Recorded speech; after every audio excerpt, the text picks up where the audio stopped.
जय हिंद। आप अक्सर सुनते होंगे कि आरबीआई ने अपने रेपो रेट को बढ़ा दिया या घटा दिया। इसका सीधा असर इन्फ्लेशन यानी मुद्रास्फीति पर और बैंकों के द्वारा दिए जाने वाले लोन पर इसका असर पड़ता है। तो इस नीति को हम लोग कहते हैं मॉनेटरियल पॉलिसी, हिंदी में कहते हैं मौद्रिक नीति।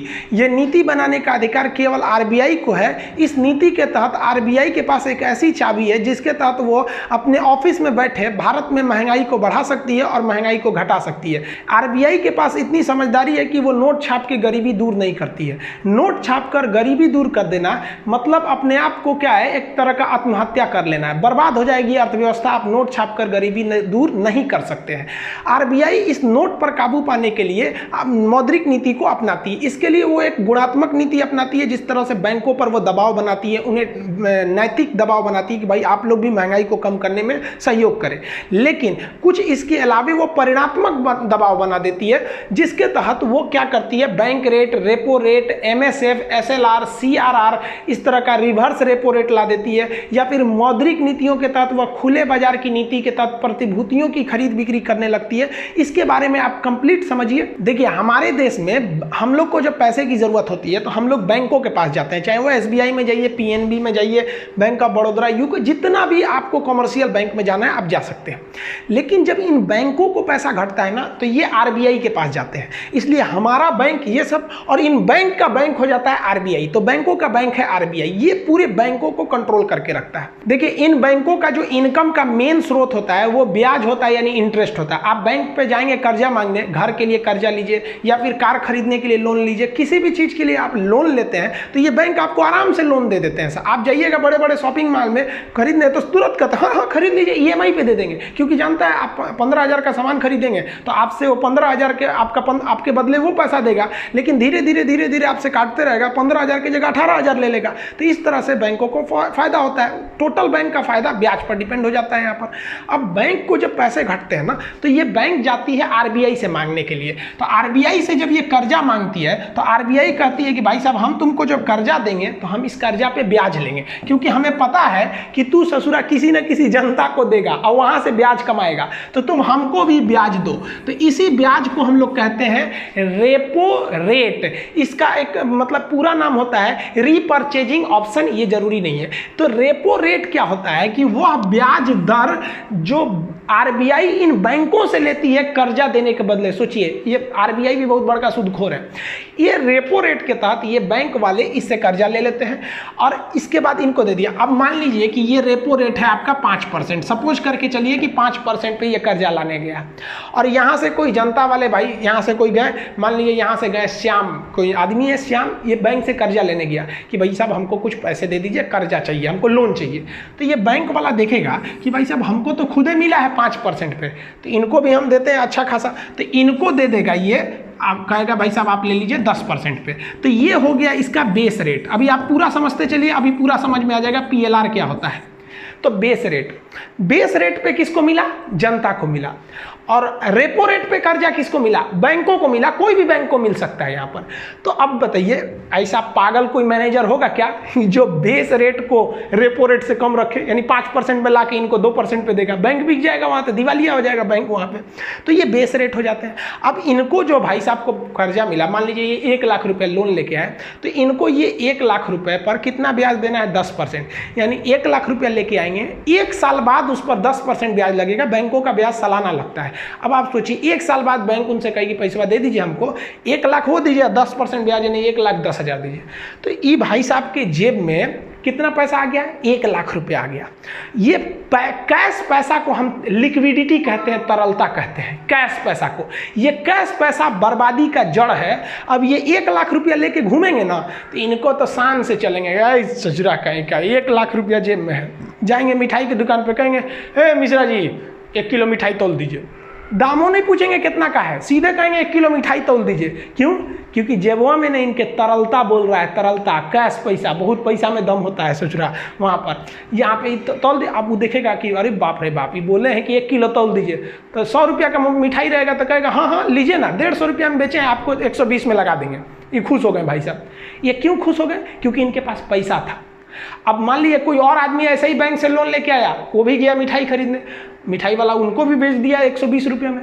अब एक बात बताइए, जो मिठाई 100 रुपये में बिक रही थी उस पर भी उसे प्रॉफिट था। लेकिन इन लोग पैसा के गर्मी में उस दुकानदार से 120 रुपये में खरीदते गए, तो वो दुकानदार अब उसका रेटे कर देगा 120 में कि भैया मेरा 120 में बिक ही रहा है। तो ये कैश पैसा जो आदमी के जेब में रहता है ना, यही आदमी जाके महंगाई बढ़ा देता है, जो सरकार नहीं चाहती है कि महंगाई बढ़े, वरना गरीब आदमी पिसा जाता है यहाँ पर।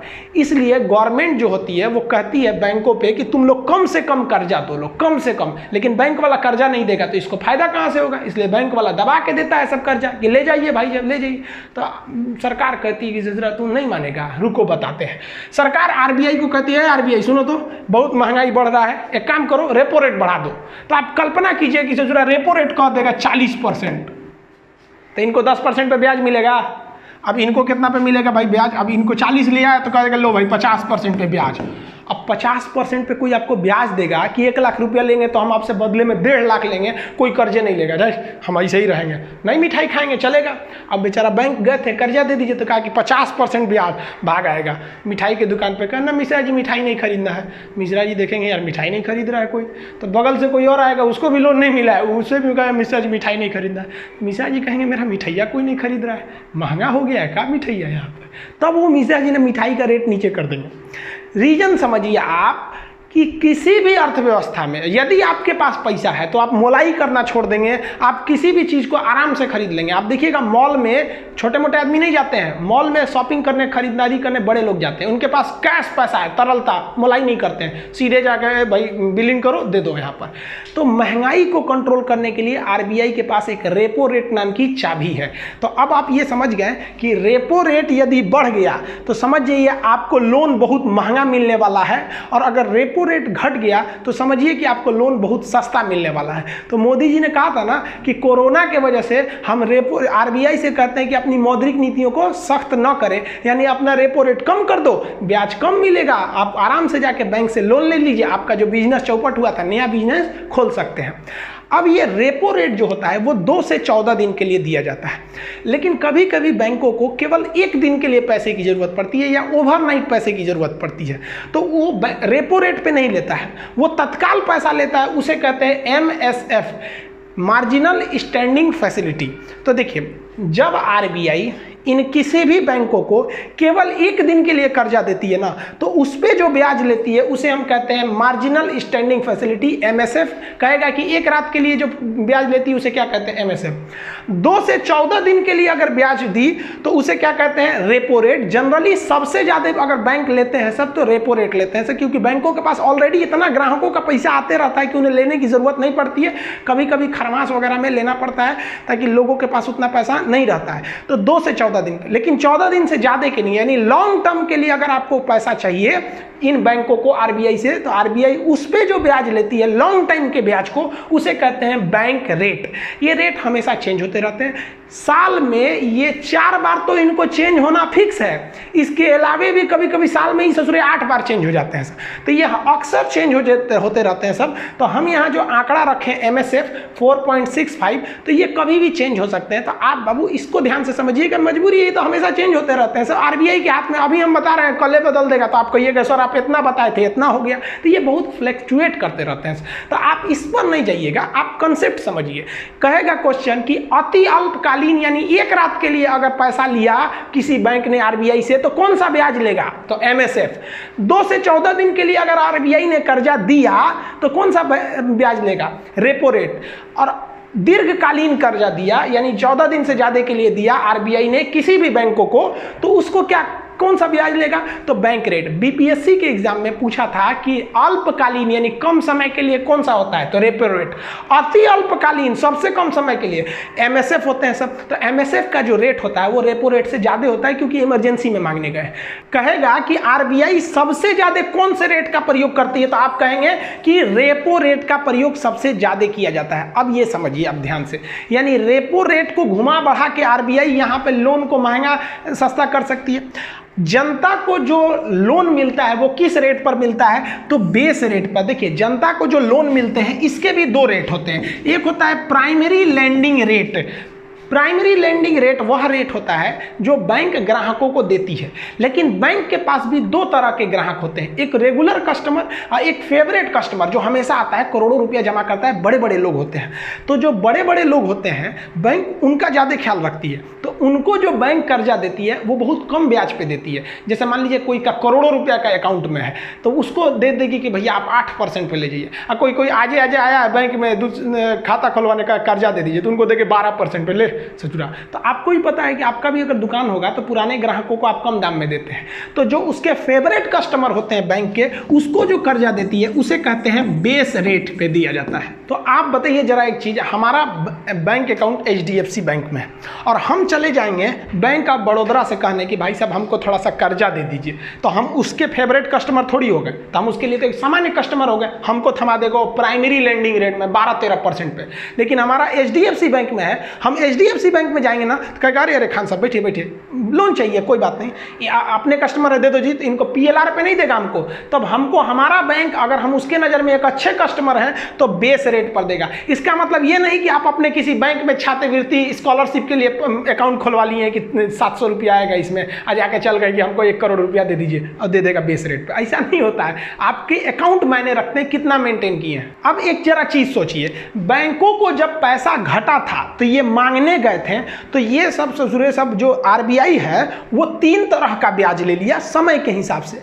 कभी कभी ऐसा भी होता है कि बैंकों के पास पैसा ज्यादा आ जाता है, लेकिन बैंक क्या, अब वो पैसा रखने से फायदा क्या है, जैसे सैटरडे संडे को अक्सर लोग बैंक में बहुत कम जाते हैं, संडे को तो बंदे रहता है और सैटरडे को आधा आदमी कंफ्यूज रहता है कि दूसरा सैटरडे कि चौथा है, आज आधा खोलेगा कि पूरा बंद रखेगा, इसलिए लोग सैटरडे को भी नहीं जाते हैं, अक्सर लोग नहीं जाते हैं। तो बैंकों को पता है 2 दिन तक से जुड़ा हमारे पास कोई आएगा नहीं, तो ये 2 दिन तक पैसा रखने से क्या फायदा है अगर इसको हम ब्याज पे चला दे तब, या कभी कभी कोई छुट्टी हो जाती है बैंक में, 5 दिन 10 दिन का छुट्टी हो जाता है, तो बैंकों के पास कोई आता नहीं है पैसा निकालने के लिए, तो बैंकों को पता है कि हमारे पास आज कोई नहीं आएगा निकालने के लिए, एक अच्छा है इसको हम कहीं ब्याज पे लगा देते हैं। तो ये बैंक वाला ना RBI को कहता है कि भाई साहब पैसा कर्जा हम दे आपको, तो ये बैंक वाले क्या करते हैं, सो उल्टा इसको दे देते हैं, सो ले यहाँ पर।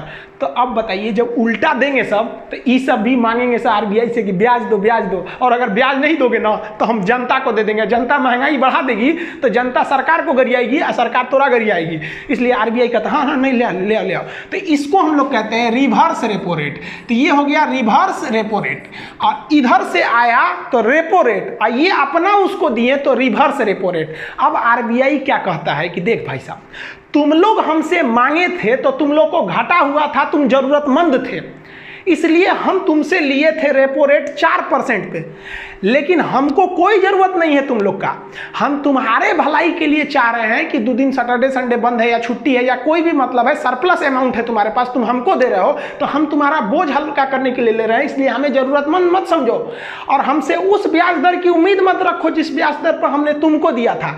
हम जिस दर पर तुमको दिए थे उससे कम ब्याज दर पर तुमसे लेंगे, क्योंकि हम ज़रूरतमंद नहीं हैं, इसलिए रिवर्स रेपो रेट कभी भी रेपो रेट से कम होता है। वर्तमान में ये 3.35 है। हम फिर कहते हैं कि आंकड़ा चेंज होते रहते हैं, आंकड़े पे मत जाइए, कंसेप्ट समझिए। यहां आप टोटल 6 चीज समझे, MSF repo rate bank rate, और उल्टा दे दिया तो रिवर्स रेपो रेट, और 2 ठो यहां पर PLR और बेस रेट। अब समझिए CRR और SLR क्या होता है। देखिए अगर बैंकों के पास पैसा रहेगा ना तो ब्याज दर, वो बैंक चाहेंगे सब कि इसको कैसे भी ब्याज कमाओ, धड़ाधड़ जनता को ससुरा कैंप लगा देगा सब सड़क के किनारे, आओ कर्जा ले जाओ, हमसे ले जाओ, क्योंकि ले जाएंगे तो देंगे उसको। अब सरकार चाहती नहीं है कि किसी को बैंक से कर्जा दिया जाए, इसलिए सरकार कहती है बैंक वालों से कर्जा मत देना उसको। आपसे चुनाव में कहते हैं खूब कर्जा देंगे हम, एकदम 1.25 लाख करोड़ सबको दे देंगे यहाँ पर। अब सरकार की भी मजबूरी, आपको पैसा दे देगा तो आप महंगाई बढ़ा देंगे वहाँ पर। वेनेजुएला का देखिए नोट छाप के गरीबी दूर करने निकला था, बर्बाद हो गया वहाँ पर वेनेजुएला। तो सरकार चाहती है ना कि ससुरा एक काम करते हैं, बैंके का कमर तोड़ देते हैं कि न रहेगा बांस और न बजेगी बांसुरी, क्योंकि बैंकवे के पास पैसे का बैंके में डाका डाल देते हैं। तो RBI कहती है रे बैंक वाला, तुम लोग कब शटर डाउन करके भाग जाएगा सब नीरव मोदी की तरह, कोई ठीक नहीं है। तुम लोग हमको एक काम करो, तुम लोग हमारे पास सिक्योरिटी मनी जमा करो। सिक्योरिटी मनी को कहते हैं cash reserve ratio. Cash reserve ratio को CRR कहा जाता है। अब ये CRR क्या है, तो देखिए जितने भी बैंक है उनके पास जितना पैसा जमा है वो उनका अपना थोड़ा है, वो तो ग्राहक का, उनको लौटाना है, यानी उनके ऊपर एक लायबिलिटी, एक देयता है कि लौटाना है। अब इसी को हम लोग क्या कहते हैं, नेट डिपॉजिट, यानी कितना पैसा जमा है, और टाइम लायबिलिटी, कब वापस करना है। तो बैंकों के पास जो पैसा जमा रहता है उसको एक टेक्निकल भाषा में हम क्या कहते हैं, NDTL, net deposit and time liability. तो आरबीआई कहती है कि तुम्हारे पास जितना NDTL है, यानी जितना तुम पैसा जमा किए हो ना लोगों का, तुम एक काम करो, उसका हमको एक फिक्स परसेंटेज, वर्तमान में यह परसेंटेज 3% के पास है, इसको तुम हमारे पास जमा कर दो। आरबीआई कहती है कि हमारे पास ले आओ, जमा करो, क्योंकि तुम भाग जाएगा तो कोई ठीक नहीं है ना, तब तक हम 3% पैसा में लोगों को लेमचूस खाने भर का पैसा देंगे, कहेंगे कि हम खोज रहे हैं यहाँ पर। तो ये बैंकवा कहता है सब ठीक है, हम 3% आपको CRR दे देंगे, लेकिन आप रिजर्व बैंक हमको इस पर रिवर्स रेपो रेट की तरह ब्याज दीजिएगा ना। तो बैंक आरबीआई कहता है चुप, ब्याज देंगे हम यहाँ पे, सिक्योरिटी मनी पे कहीं ब्याज होता है, नहीं देंगे। अब ये बताइए ससुरा, बैंकवा का तो 3% पैसा आरबीआई ऐसे ही मार दिया, वो 3% किसी को दे ही नहीं सकते हैं, यानी बैंक का ये 3% पैसा किसी काम का नहीं है, जनता से लिया है, जनता को इस पर ब्याज देगा, आरबीआई को देगा, आरबीआई इसको ब्याज नहीं देगा। इसके बावजूद बैंकों के पास 97% पैसा बचा ना, अगर वो 97% पैसा मार्केट में ठोक देगा, उतार देगा, तो मार्केट में पैसा का अंबार लग जाएगा, लोग महंगाई बढ़ा देंगे। तो आरबीआई कहता है ना इसको और अभी और छोड़ेंगे नहीं, अभी इसको नहीं छोड़ेंगे।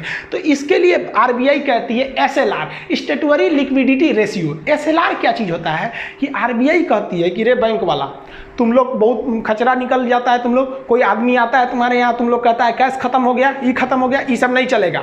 तुम लोग अपने टोटल NDTL है, यानी जो टोटल डिपॉजिट जमा है, उसका एक फिक्स अमाउंट अपने पास रखा करो, अगर नहीं रखोगे ना तो हम कई करोड़ रुपया तुम्हारे पे जुर्माना लगा देंगे, तुमको फाइन लगा देंगे हम यहाँ पर। तो आरबीआई कहती है तुम SLR के रूप में, स्टेटुअरी लिक्विडिटी के रूप में तुम टोटल 18-18.5% पैसा रखो। ये रेशियो चेंज होते रहते हैं सब, 18-18.5%। तो समझिए यहाँ तो बर्बाद कर दिया, 3% अपने पास सिक्योरिटी मनी में रखवा के, और ये कहता है कि इसको हम 18 मानते हैं कि 18% अपने पास रखो। तो ये अपने पास जब रख लेंगे और इसको खर्चा नहीं कर सकते हैं, खर्चा कर दिए तो आरबीआई इन लोग पे करोड़ों रुपया जुर्माना लगा देगा। तो अब बताइए, ये तो औरों बर्बाद हो गया। 3% गया सिक्योरिटी मनी के रूप में, 18% अपने पास रखे हैं, पास रह के भी दूर हो, किसी काम के नहीं यहाँ पे, तो ये तो बर्बाद कर दिया। तो आरबीआई इन बैंकों का बड़े होशियारी के साथ लगभग 20 से 22% पैसा को यूं ही बर्बाद करा देता है कि ये पैसा पब्लिक को नहीं जाए, क्योंकि पब्लिक को गया पैसा तो महंगाई बढ़ाएगा। इस अर्थव्यवस्था का सबसे बड़ा दुश्मन है लिक्विडिटी, यानी कैश पैसा, यही सबको बर्बाद कर देता है। जेब में पैसा रहेगा 1 लाख रुपया ना, अब पुलिस अगर मोटरसाइकिल चला रहे हैं बिना हेलमेट का पकड़ेगी आपको, तो आप पुलिस से तमीज से बात नहीं करेंगे, कहेंगे काहे रोका, फाइन लगाएगा, लगाओ ना, 1000, 2000, 5000 लगाओ, कितना फाइन लगाएगा, जितना तोरा सैलरी उतना हम फाइन भर सकते हैं। ये आप नहीं बोल रहे हैं, ये जेबुआ में बैठा हुआ तरलता बोल रहा है, कैश पैसा। ये इस दुनिया का सबसे बड़ा खतरनाक चीज है। हमको भी गम ने मारा, तुमको भी गम ने मारा, इस गम को मार डालो। आरबीआई की नजर में ये कैश पैसा इस देश के लिए गमगीन माहौल पैदा कर देगा, इसलिए कैश पैसा को वो हटा देता है। इसीलिए सरकार नोट छाप के गरीबी दूर नहीं करती, क्योंकि महंगाई जरूरत से ज्यादा बढ़ जाएगी। वेनेजुएला ने ऐसी कोशिश की थी, इसका नतीजा ये हुआ कि वेनेजुएला में 10 लाख% महंगाई बढ़ गई, वहाँ 2 लाख रुपए का ब्रेड मिलता है। अब महंगाई का अंदाजा लगाइए, भारत में लगभग 10% महंगाई है, वेनेजुएला में 10 लाख% महंगाई है। इसीलिए नोट छाप के गरीबी दूर नहीं की जा सकती। तो आप अपने मन से अंदाजा लगाइए, आरबीआई अपनी मौद्रिक नीति के तहत repo rate, MSF, bank rate या फिर CRR, SLR जहां बढ़ाया, जैसे इंक्रीज किया, जनता को मिलने वाला लोन महंगा हो जाएगा और महंगाई ऑटोमेटिक कंट्रोल हो जाएगी। अब यहां समझिए अच्छे से, मौद्रिक नीति यानी जितने भी रेट होते हैं, ब्याज दर होते हैं, जो मौद्रिक नीति होती है, जिसमें मुख्य रूप से MSF, repo rate, bank rate, CRR, SLR आता है। यानी ये मौद्रिक नीति के जितने भी मॉनेटरी पॉलिसी के रेट हैं, अगर गवर्नमेंट ने इसे इंक्रीज किया, बढ़ा दिया, तो इसका नतीजा क्या देखने को मिलेगा, जो ब्याज दर है यानी इंटरेस्ट है, ये बहुत महंगा हो जाएगा। आपको भी पता है महंगा हो जाएगा, जिस वजह से लोन, हिंदी में इसे कहते हैं साख, साख यानी लोन की मात्रा, जब ब्याज महंगा होगा तो कोई ज्यादा लोन नहीं लेगा, तो तो लोन की मात्रा घट जाएगी, और लोन की मात्रा घट जाने से मार्केट में कैश मनी का फ्लो यानी तरलता, लोन घट गया तो तरलता घट जाएगा, तरलता सीधे सीधी घट जाएगा। और जैसे लोगों के पास कैश पैसा घट गया ना, लोगों की जो डिमांड है, मांग है, वो खत्म होने लगती है। जैसे स्टूडेंट जो पढ़ाई करते हैं, महीने के आखिरी में उनका कैश पैसा खत्म हो जाता है तो उनका डिमांड घट जाता है। सड़क पे जाते हैं, उधर चाउमीन बिक रहा है, देखते भी नहीं है, चलो छोड़ो यार। और जैसे महीना का 1 तारीख से 5 तारीख के बीच में आता है, धाधड़ घर वाले पैसा भेजते हैं, बाबू भेज दिलो पैसा, मिल भी लो। जैसे मिल गया, अभी तो पार्टी शुरू हुई है। तो यही कैश पैसा सब करता है। तो यहाँ मांग क्या हो जाएगा, कैश घटने से मांग क्या हो जाएगा, घट जाएगा। जब भी किसी चीज का डिमांड घटता है तो दुकानदार परेशान हो जाता है कि ससुरा डिमांड घटा क्यों, इसलिए उसको मजबूरी में अपनी प्राइस घटानी पड़ती है। तो प्राइस इसका क्या हो जाएगा, घट जाएगा। और किसी चीज की प्राइस जब घट गई तो वहां का इन्फ्लेशन यानी मुद्रास्फीति, जिसको हम बोलचाल की भाषा में कहते हैं महंगाई, वहां की महंगाई ऑटोमेटिक कम हो जाएगी। तो जरा देखिए, हमारा तो मेन टारगेट था महंगाई कम करना, धड़ाधड़ एक दूसरे से रिलेटेड है सब, और लोग कहते हैं महंगाई कम करो। भाई साहब, आरबीआई यहां जरा सा उंगली घुमाया एमएसएफ रेपो रेट में, तुरंत महंगाई कंट्रोल हो गया, उसने पैसे पे रोक लिया। लेकिन मोदी जी ने देखा कि अभी कोरोना में बहुत लोगों का मतलब डिस्टर्बेंस चल रहा है, तो उन्होंने आरबीआई को बुलाया, कहा कि ये आरबीआई कौन जी करते हो रे, तो आरबीआई का एक काम करते हैं, आप हमको छूट दीजिए, हम ये जो रेपो रेट इस सबको बढ़ा के रखते हैं ना, इसको बढ़ा के नहीं रखने लायक है, इसको घटा देते हैं ताकि मार्केट में पैसा जाए, लोग धड़ाधड़ लोन ले लो। इसलिए क्या किया गया कि जो मॉनेटरियल पॉलिसी है ये सबको, इसको डाउनफॉल कर दिया गया, गिरा दिया गया नीचे, जितने भी रेट थे, बैंक रेट और ब्याज एकदम सस्ता हो गया। आरबीआई ने कहा कि तुम लोग हमारे पास अब थोड़ा सा हमारी ओर से ढील है, जितने ग्राहकों को तुम लोन दे सकते हो दे दो। उसने अपनी मौद्रिक नीतियों को घटा दिया, कमजोर कर दिया। इससे क्या फर्क पड़ेगा, अब जब लोन सस्ता हो गया, मान लीजिए रेपो रेट घट गया, तो इंटरेस्ट रेट ब्याज दर भी तो क्या हो जाएगा, घट जाएगा। और जब ब्याज दर घट जाएगा तो लोन यानी साख, हिंदी में साख, हिंदी मीडियम वाले ध्यान देंगे, साख की मात्रा बढ़ जाएगी, लोग ज्यादा से ज्यादा अब लोन लेंगे। लोन जब ज्यादा लेंगे तो मार्केट में कैश फ्लो की मात्रा बढ़ जाएगी, कैश फ्लो बढ़ जाएगा। कैश फ्लो जैसे बढ़ेगा, लोगों के पास पैसा आएगा। लॉकडाउन में पैसा नहीं था, बहुत लोगों को लोन मिला, धड़ाधड़ लोन मिल गया, अब डिमांड बढ़ गया, ये खरीद लेते हैं, दुकानदारी चलेगा, तो डिमांड तुरंत बढ़ जाएगा। मांग जैसे बढ़ेगा, मांग बढ़ने से उस चीज का मूल्य बढ़ने लगता है, और मूल्य बढ़ गया, इस मूल्य बढ़ने को इन्फ्लेशन या मुद्रास्फीति के नाम से जानते हैं। तो आप देखिए किस तरह से केवल आरबीआई घटा बढ़ा देने से पूरी तरह से इकोनॉमी को वो बदल सकती है। आरबीआई को पता है कि ये जो डिमांड है ना ससुराई, डिमांड जैसे लोग डिमांड करेंगे लोग ना, तैसे यहाँ का किसी भी चीज का प्राइस बढ़ जाता है, महंगाई बढ़ जाती है। तो डिमांड लोग कब करते हैं, कैश के अभाव में। कैश ज्यादा होगा या घट जाएगा तो कैसे पे तोड़ देती है आरबीआई, कमरे तोड़ देगा, कैसे को रोक लेगा, तो डिमांड कम हो जाएगा। आप ऐसे समझिए ना, नवरातन के महीने में लोग चिकन उकन नहीं खाते हैं, लोग बहुत लोग छोड़ देते हैं नवरातन में, तो नवरातन में चिकन खरीदने जाइएगा ना 100 रुपया किलो मिल जाएगा आपको। क्यों, डिमांडे नहीं है लोगों का। वही किसी चीज का डिमांड बढ़ेगा तो तुरंत महंगा कर देगा। अभी शादी ब्याह का मौसम नहीं चल रहा है, आप जाके डीजे ऑर्केस्ट्रा करिएगा, एकदम सस्ते में चलाएंगे। वही लगन में जब जाके डीजे करिए ना, डिमांड बढ़ा, रेट बढ़ा दिया। इसके अलावे भी बहुत से ऐसे लोग होते हैं जो बैंक के द्वारा दिए गए कर्जे पे वर्क नहीं करते हैं, वो अपने बिजनेस से, अपनी सैलरी से पैसा कमाते हैं। आरबीआई कहती है ससुरा इन सबों का कैसे कैश छीन लिया जाए, कैसे कैश पैसा ले लिया जाए। इसके लिए आरबीआई नियम लगाती है जिसे हम लोग कहते हैं ओपन मार्केट पॉलिसी, खुले बाजार की नीति। इस खुले बाजार की नीति के तहत आरबीआई जो होती है सिक्योरिटी पेपर बेचती है, जिसे हम कहते हैं प्रतिभूति। ये आपके दिमाग के ऊपर से चला गया होगा। प्रतिभूति को आप एग्जाम्पल पे समझिए, एलआईसी। जब आप एलआईसी कराने जाते हैं तो आप देखते होंगे कि एलआईसी वाला या फिर बैंक वाले बड़े बड़े आपके पास ऑफर लेके आते हैं कि हमको 1 लाख दीजिए, 10 साल में डबल कर देंगे। तो आप उसको क्या देते हैं, कैश पैसा देते हैं, कैश पैसा, तरलता। आरबीआई तो यही चाहती है कि दूसरा से तरलता छीन ले, तरलता छीन ले। जैसे तरलता छीनोगे, ये दुकान में जाके मलाई करेगा, महंगाई घट जाएगा। तो तरलता छीनने के लिए आरबीआई तरह तरह के एजेंट भेजती है, एलआईसी भेजती है, म्यूचुअल फंड भेजती है कि पैसा दे। आप पैसा दे देते हैं एलआईसी वाले को, मान लीजिए 1 लाख रुपया दे दिए, एलआईसी वाला कहा कि हम 10 साल में 2 गुना कर देंगे, तो आप तो 1 लाख रुपया दे दिए, बदले में LIC वाले ने आपको क्या दिया, एगो कागज थमा दिया, लीजिए झुनझुना, इससे गर्मी में झलते रहिएगा, इसे वो काम लायक थोड़े रहेगा। अब वही 1 लाख रुपया जेब में रहता तो गरजते फिरते रहे, तोरा कौन सी औकात है 1 लाख रुपया रखे हैं। अब वही LIC वाला आएगा, आपको थमाएगा, एगो गारंटी पेपर प्रतिभूति थमा के चल जाएगा, ये लीजिए आपका गरजिएगा, कौन सी बोलता है, देख LIC का पेपर है, कौन लेके फाड़ देगा, यहाँ पे LIC का पेपर है। पैसा में बहुत गर्मी होता है, तो RBI जो करती है, कहती है कि लोगों से पैसा छीन लो, एगो कागज थमा दी कि रख ले रोई, तोरा 10 साल बाद मिलेगा। 10 साल तक महंगाई कंट्रोल रहेगा ना, 10 साल बाद सोचा जाएगा, 10 साल बाद एकरों से बड़ा ऑफर निकाल दिया जाएगा, चाहे 10 साल बाद उसका खर्चा हो जाएगा यहाँ पे। तो यही इसी को हम लोग कहते हैं बॉन्ड पेपर, सिक्योरिटी पेपर, प्रतिभूति। तो क्वेश्चन पूछता है कि जब RBI अपने एजेंट के माध्यम से प्रतिभूतियों को बेचती है तो बाजार में उपस्थित तरलता पर क्या प्रभाव पड़ेगा। तो बाजार की तरलता उठ के बैंकों के पास चली जाती है, तो बाजार की तरलता खत्म हो जाती है और महंगाई घट जाता है। समझ में आ गया कि नहीं है।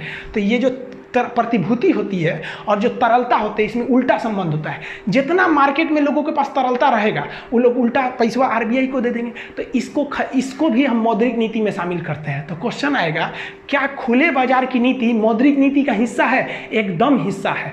आप भी कहीं ना कहीं खुले बाजार की नीति के तहत प्रतिभूति जरूर लिए होंगे लोग कहीं ना कहीं से। इसका मतलब ये हुआ कि RBI अपने मौद्रिक नीतियों को जैसे ही कड़ा करेगी, यानी सख्त करेगी, मार्केट की तरलता घट जाएगी और महंगाई घट जाएगी। जैसे RBI अपने मौद्रिक नीतियों में ढील देगी, तरलता बढ़ जाएगी और महंगाई बढ़ जाएगी। यह तरलता से आप समझ में आ गया। अब प्रतिभूति भी आप लोग को समझ में आ गया। तो ये RBI की जितनी भी मौद्रिक नीतियां थी, 6 मौद्रिक नीति यहाँ थी और एक प्रतिभूति बताएं आप लोग को वहाँ पर। ये टोटल आई होप आप लोग इसको समझे होंगे। इसके अलावा अगर आप प्रतिभूति बाजार को देखेंगे तो प्रतिभूति बाजार में भी आपका आ जाता है स्टॉक मार्केट, शेयर मार्केट।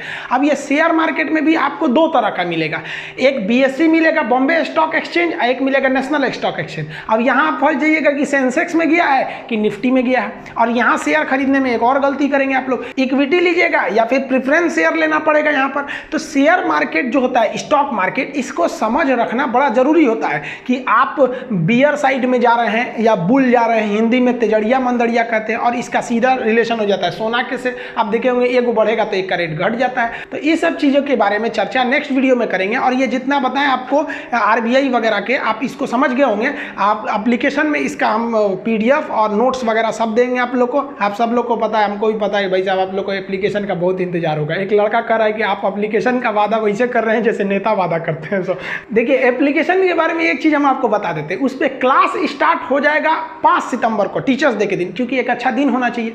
लेकिन एप्लीकेशन लॉन्च कर देंगे हम किसी भी दिन, हम पहले बता देते हैं आपको। उस दिन फीस थोड़ा सा कम रहेगा, हम पहले बताएं। मिलेंगे नेक्स्ट वीडियो में, तब तक के लिए जय हिंद।